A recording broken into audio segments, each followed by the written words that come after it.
Police સૂત્રો દ્વારા પ્રાપ્ત થતી વિગતો મુજબ સુરતના અમરોલી જીવનજ્યોત હોસ્પિટલ પાસે જલાદર્શન એપાર્ટમેન્ટમાં ઘર નંબર E304માં રહેતા અને આઈસ્ક્રીમ એજન્સીમાં ટેમ્પો ડ્રાઈવર 47 વર્ષીય મહેશભાઈ અંબાલાલ પટેલની 20 વર્ષીય પુત્રી માસૂમ ડીમાર્ટમાં નોકરી કરે છે.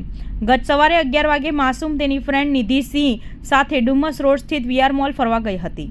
12 વાગે ત્યાં પહોંચેલી અને બંને ફ્રેન્ડ મોલમાં કલાક ફર્યા બાદ ઘરે પરત જવા માટે મોલની સામેના બીઆરટીએસ સ્ટેન્ડ પરથી બસમાં બેસીને નીકળી હતી.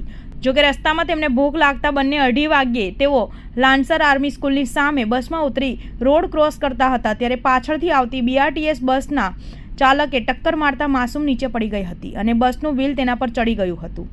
વ્હીલ ફરી વળતા માસૂમને પાંસળીના ભાગે ડાબા હાથે ફ્રેક્ચર થયું હતું અને ચહેરા પર પણ ઈજા પહોંચી હતી. બસ ચાલક થોડીવાર ત્યાં ઊભો રહ્યો હતો પણ માસૂમને હોસ્પિટલ લઈ જવાને બદલે બસ લઈ ચાલ્યો ગયો હતો. માસૂમને ફ્રેન્ડ નિધિ રિક્ષામાં નજીકની સનશાઇન હોસ્પિટલમાં લઈ ગઈ હતી.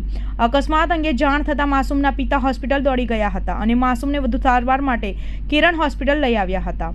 બનાવ અંગે મહેશભાઈની ફરિયાદના આધારે બીઆરટીએસ બસના ચાલક વિરુદ્ધ ગુનો નોંધી તેને ઝડપી પાડવા તજવીજ હાથ ધરી છે.